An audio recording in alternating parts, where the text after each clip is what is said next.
Assalamualaikum warahmatullahi wabarakatuh. Selamat pagi, siang, sore, malam bagi para pemirsa yang telah menyaksikan video saya saat ini. Om Swastiastu, Namo Buddhaya, Salam Kebajikan.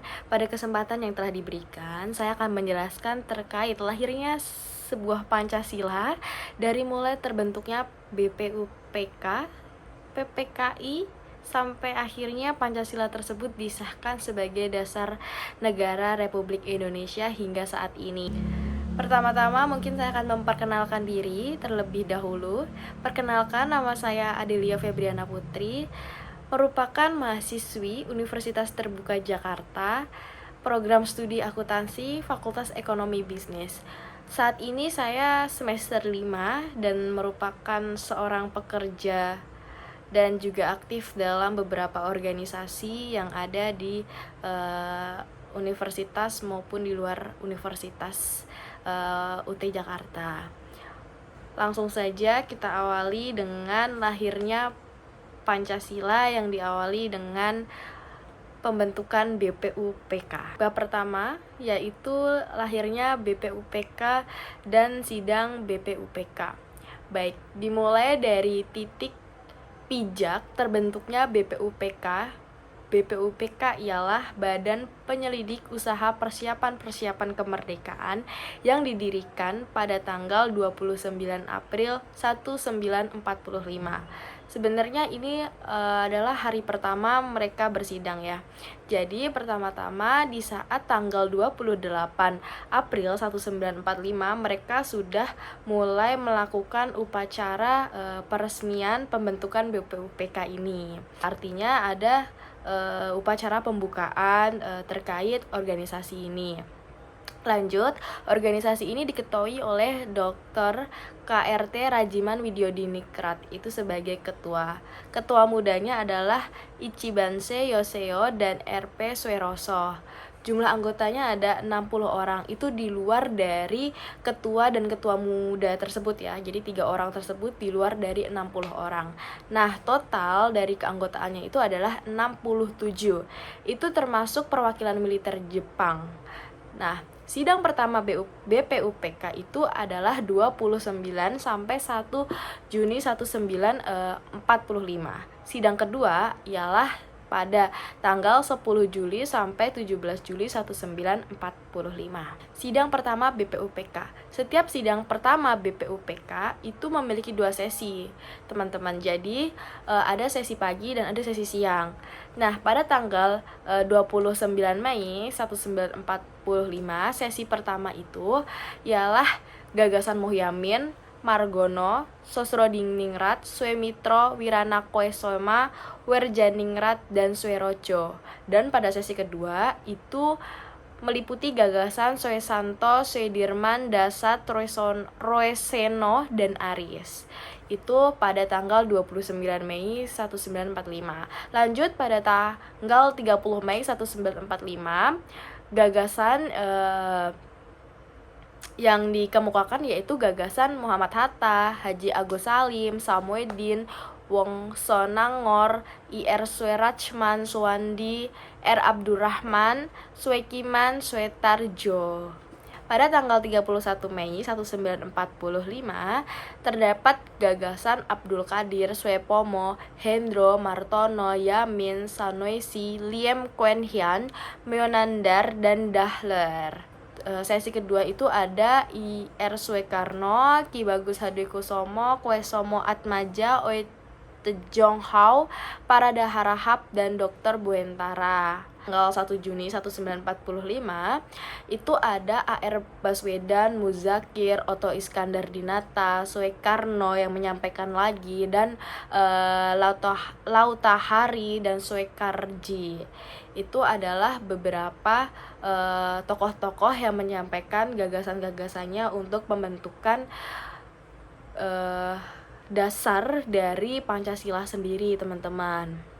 Lanjut, di sini saya akan memberikan kesimpulan-kesimpulan terkait beberapa gagasan tokoh yang menjadi point of center dari beberapa sidang BPUPKI. Pada sidang pertama, tanggal 29 Mei 1945, fokus gagasan yang menjadi poin center yaitu gagasan milik Muhammad Yamin. Bahwasanya Muhammad Yamin menegaskan bahwasanya setiap negara yang akan merdeka memerlukan sebuah asas dan dasar negara, yaitu untuk menciptakan Republik Indonesia ini. Beliau menegaskan ada 3 poin. Yang pertama adalah kedaulatan ke dalam dan keluar, yang memaknai bahwasanya kedaulatan ke dalam ialah bangsa, rakyat itu memiliki sebuah pertahanan keamanan dari dalamnya yang diciptakan oleh pemerintahan itu sendiri. Nah, lanjut, maksud dari kedaulatan keluar adalah bahwasannya setiap rakyat dibebaskan untuk ikut serta dalam organisasi-organisasi luar, bahkan setiap pemerintahan memiliki sebuah hubungan ikatan organisasi-organisasi di luar sana. Jadi tidak hanya terikat oleh di dalam saja, seperti itu. Jadi diberikan kewenangan kebebasan berkumpul dan berserikat. Lanjut, poin yang kedua yang bisa diambil adalah sistem timur. Sistem timur adalah sistem pemikiran timur di mana perencanaan setiap keputusan itu diambil dari sebuah diskusi, bukan sebuah voting, yang menerapkan bahwasanya apapun kebijakan, apapun peraturan itu perlu dibicarakan, perlu diambil perwakilan-perwakilan dari beberapa daerah untuk berdiskusi dan memutuskan keputusan yang sesuai dan seimbang yang akan diterapkan untuk kebijakan, untuk peraturan kedepannya bagi pemerintahan Indonesia. Lanjut, yang terakhir adalah kedaulatan rakyat, bahwasanya setiap hal yang ada, baik itu keputusan, baik itu peraturan, dan lain sebagainya itu harus ada pertimbangan dari rakyat, bahwasanya rakyat memegang kedaulatan tertinggi, seperti itu. Lanjut, pada sidang 31 Mei 1945 yang menjadi poin center adalah gagasan Suepomo. Gagasan ini memiliki 2 poin yang bisa disimpulkan ya teman-teman. Yang pertama adalah paham kenegaraan, bahwasanya setiap bangsa yang akan merdeka dan rakyat harus bisa memahami apa itu negaranya, apa itu bangsanya. Makanya ini juga bisa jadi sebuah poin di mana perbentuknya Pancasila itu berlandaskan sebuah ideologi, sebuah karakter dari bangsa itu sendiri, seperti itu. Lanjut, bahwasanya poin kedua ini adalah setiap negara itu harus memiliki daerah, harus ada rakyat, harus ada pemerintahan yang memang 3 hal tersebut yang menjadi sebuah unit itu harus memiliki hukum, harus memiliki sebuah konstitusi.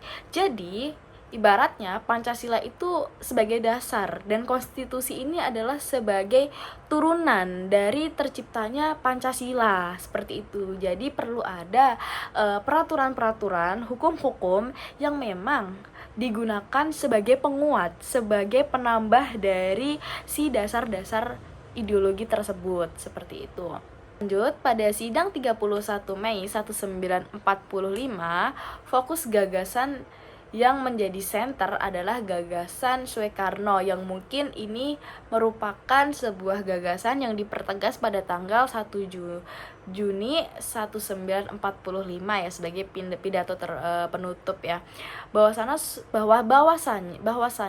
Soekarno menyampaikan ada 5 poin, ada 5 panca, ada 5, dulu sebutannya belum sila, tetapi ada 5 konsep dasar dari seluruh rangkuman gagasan-gagasan yang dilalui oleh para tokoh-tokoh tersebut yang selama ini telah menjalankan sidang BPUPK.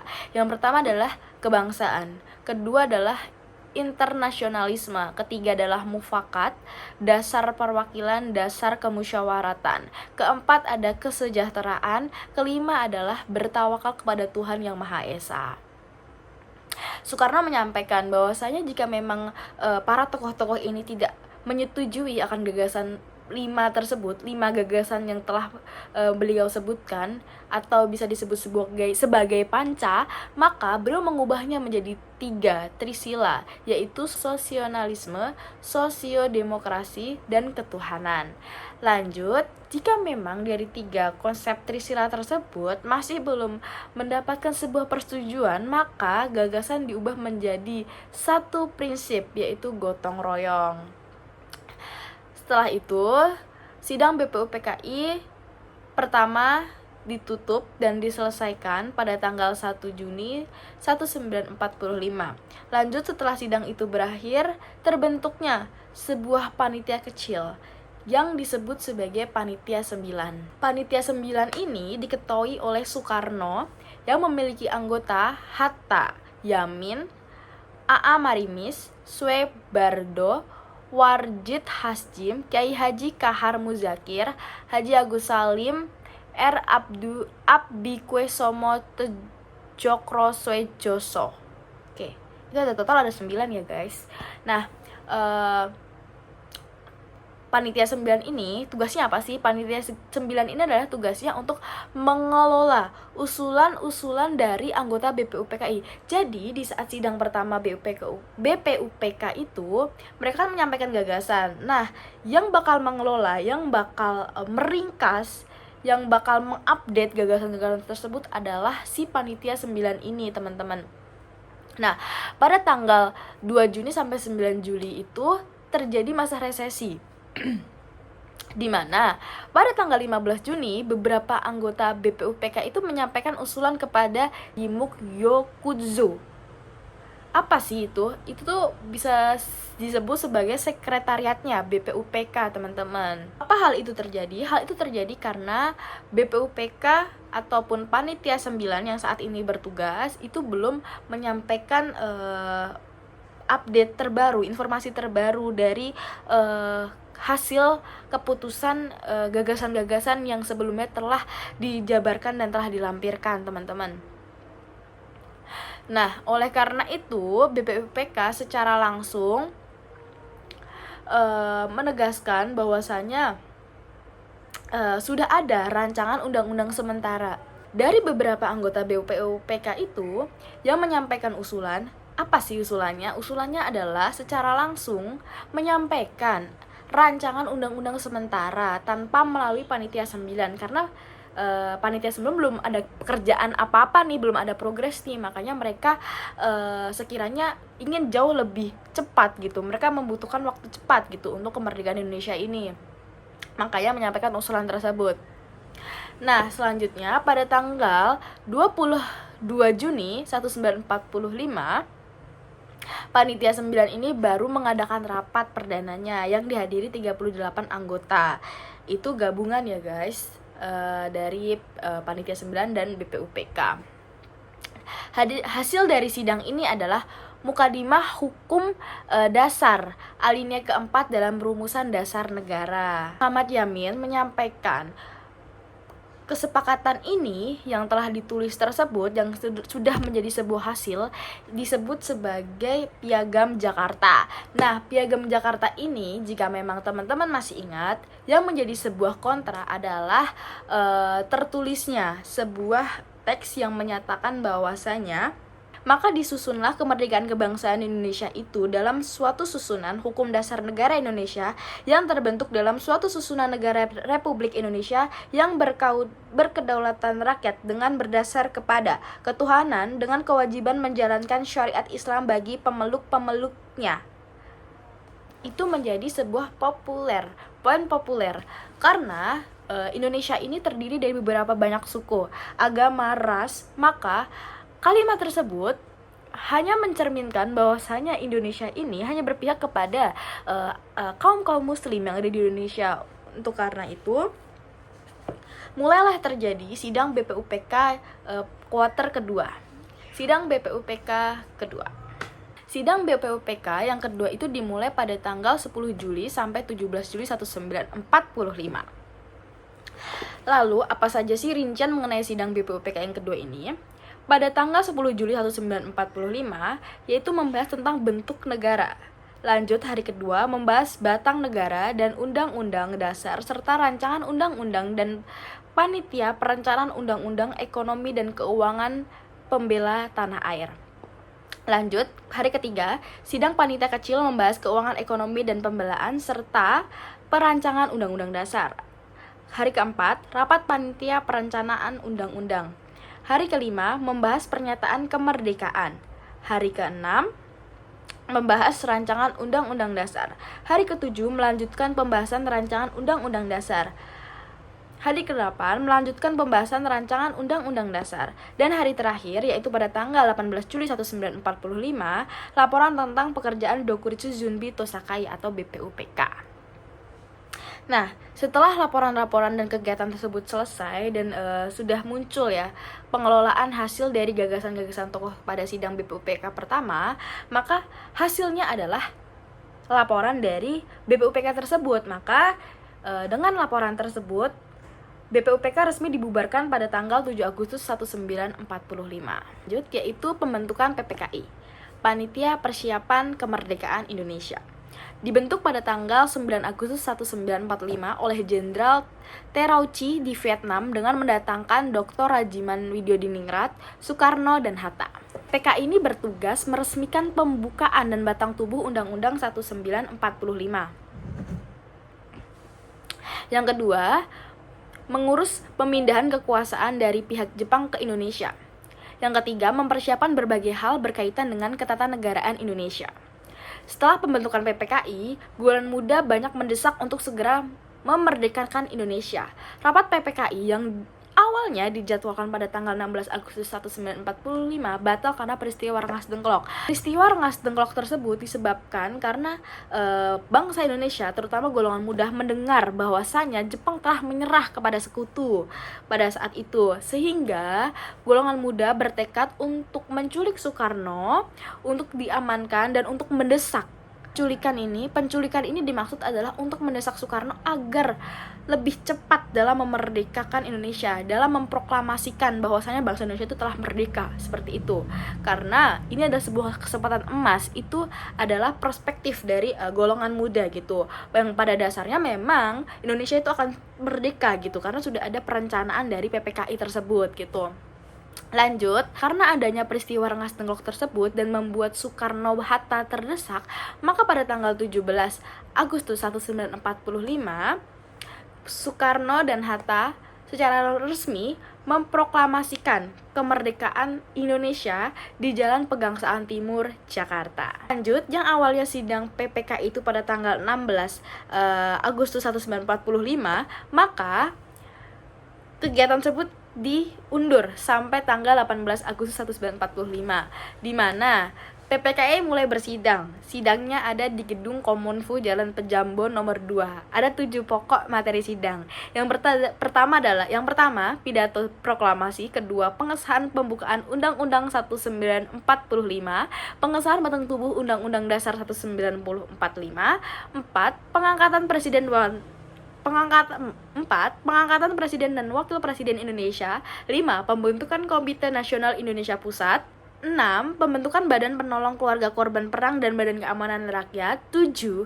Acara Komite Nasional dan Partai Nasional. Nilai Pancasila dalam peristiwa BPUPK. Bahwasanya banyak sekali ya, sesuai dengan dasar sila Pancasila, bahwasanya nilai-nilai yang terkandung dalam prosesi mulai dari terbentuknya BPUPK hingga berakhirnya PPKI, selesainya tugas gitu ya, itu sangat amat sesuai dengan sila-sila Pancasila, yaitu 5 sila tersebut, yaitu ketuhanan, bahwasanya dalam kegiatan tersebut itu sangat dimaknai sebuah nilai religius dan toleransi, karena dari berbagai kalangan suku budaya yang ada di Indonesia, mereka berkumpul untuk menciptakan sebuah gagasan bagi kemajuan bangsa Indonesia, seperti itu. Nah, lanjut adalah kemanusiaan, yaitu nilai martabat dan keadilan global gitu. Maka dari itu, bahwasanya gagasan-gagasan tersebut menyampaikan bahwasanya ada kesinambungan antara hak individu dan hak kepentingan sosial. Lanjut adalah persatuan, bahwasanya dasar dari yang selanjutnya adalah persatuan, bahwasanya dasar dari nilai-nilai kegiatan tersebut adalah terkait persatuan nasionalisme untuk melawan penjajah, bahwasanya tujuan bangsa Indonesia merdeka itu adalah sebuah bentuk kemerdekaan atas terjajahnya Indonesia. Lanjut yaitu kerakyatan, bahwasanya nilai demokrasi dan kebijakan itu sangat dijunjung pada masa itu gitu.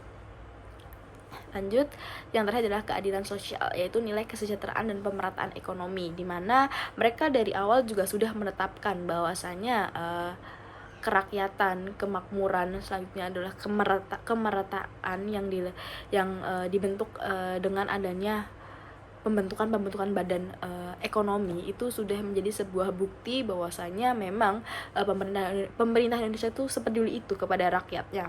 Oke, mungkin nilai-nilai yang sebelumnya yang saya jelaskan lebih condong kepada peristiwa sidang BPUPK ya. Mungkin jika nilai Pancasila yang dapat diterapkan dalam sidang PPKI mungkin karena terkait piagam 9 tersebut ya, yang bahwasanya ada kalimat yang menyatakan bahwasanya memeluk syariat Islam itu. Maka hal itu dihapus karena tidak sesuai dengan karakteristik bangsa Indonesia yang memiliki banyak sekali suku budaya bangsa gitu. Lanjut, nilai legalitas hukum yang diterapkan adalah yang sebelumnya di awal saya jelaskan terkait konstitusi, pengesahan Undang-Undang 1945 sebagai bentuk legalitas hukum yang dimiliki oleh bangsa Indonesia. Finalnya adalah menetapkan Pancasila itu sebagai ideologi bangsa gitu. Itu sebagai sebuah finalitas dan kebulatan tekad. Itu merupakan sebuah finalitas dan kebulatan tekad bangsa Indonesia, bahwasanya bangsa ini didirikan atas sebuah perencanaan yang matang dan sesuai dengan struktur sistematisnya, sehingga tujuan-tujuan yang akan dicapai ke depannya sesuai dengan apa yang menjadi sebuah gagasan dasar tersebut. Baik, selanjutnya saya akan menjelaskan terkait nilai Pancasila yang saat ini dipertanyakan ya, apakah masih relevan pada zaman sekarang atau tidak. Baik, Pancasila sendiri merupakan sebuah ideologi bangsa ya, dimana ideologi tersebut sebuah cerminan, sebuah turunan dari cita-cita, tujuan, karakter, dan tatanan bangsa kita sendiri gitu. Dan salah satu nilai Pancasila yang menjadi sebuah dasar dari apa yang saya bicarakan adalah nilai kontekstual, di mana nilai tersebut tidak akan tergantikan walaupun kita menjalani berapa waktu ke depan gitu, karena fokus kita adalah substansinya atau dasarnya, yaitu ideologi bangsa gitu. Di sini saya akan membedah materi terkait masing-masing dari sila tersebut ya. Apakah bisa relevan ataupun mungkin bisa menjadi sebuah pertimbangan, tentu itu balik lagi kepada diri masing-masing orang ya. Baik, sila yang pertama adalah ketuhanan yang Maha Esa.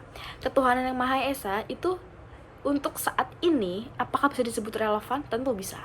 Dengan cara kita menghargai, kita mentoleransi, kita tidak memperdebatkan agama milik orang lain. Agama kita cukup agama kita, agama orang lain cukup agama orang lain. Bahkan di saat mereka menyatakan bahwasanya mereka tidak memiliki agama, mereka tidak memiliki kepercayaan, cukup itu tidak perlu diperdebatkan gitu. Kita sebagai seorang umat yang beragama, semakin tinggi, semakin nilai sebuah kerohanian kita, tentu rasa toleransi kita akan jauh lebih banyak. Lanjut, nilai yang kedua adalah kemanusiaan yang adil dan beradab, dimana saat ini kita banyak sekali berkumpul, berdiskusi, banyak orang gitu ya, tidak perlu di lingkungan kampus atau lingkungan pekerjaan, di lingkungan sekitar kita aja, lingkungan masyarakat, lingkungan tempat kita tinggal, banyak sekali orang-orang yang memiliki suku budaya yang berbeda-beda. Dengan kita berbicara, hanya sebatas berbicara gitu, dengan hanya kita menyapa, itu merupakan sebuah kemanusiaan yang adil dan beradab gitu. Kita menghargai apa yang menjadi prioritas, apa yang menjadi keberagaman jabat tangan, itu merupakan sebuah kemanusiaan yang adil dan beradab gitu. Lanjut terkait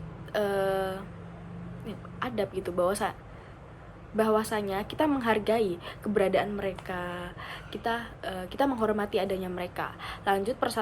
Sila ketiga yaitu persatuan Indonesia, bahwasanya kita sama-sama bersatu, kita sama-sama saling mendukung, warga bantu warga. Itu adalah sebuah nilai yang mungkin cukup relevan ya untuk saat ini gitu. Kita saling menghormati, itu adalah sebuah turunan dari kemanusiaan itu. Jika kita bisa memiliki nilai-nilai kemanusiaan, maka persatuan itu akan tercipta. Itu. Lanjut, yaitu sila keempat, kerakyatan yang dipimpin oleh hikmat kebijaksanaan dalam permusyawaratan keadilan. Bahwasanya kita sebagai mahasiswa khususnya ya, kita sering berdiskusi, kita sering berkumpul, sering berserikat gitu ya, entah itu baik di organisasi maupun lingkungan bermasyarakat.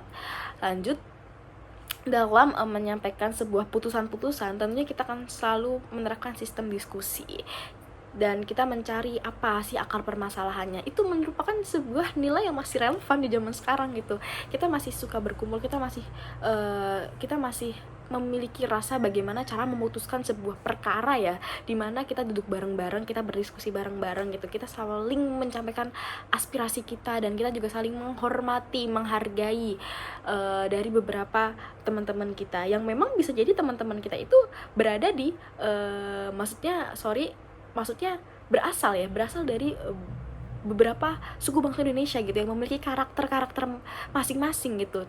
Namun dengan hal itu, dengan hal kerakyatan ini gitu, kita sama-sama bisa bersatu, kita sama-sama bisa berkumpul dalam satu forum tersebut gitu ya, tanpa memperdebatkan kamu dari mana asalnya, bahasa kamu yang sehari-hari kamu pakai itu apa, tidak memperdebatkan itu, tetapi kita di sini fokus terkait bagaimana mencari sebuah permasalahan tersebut gitu.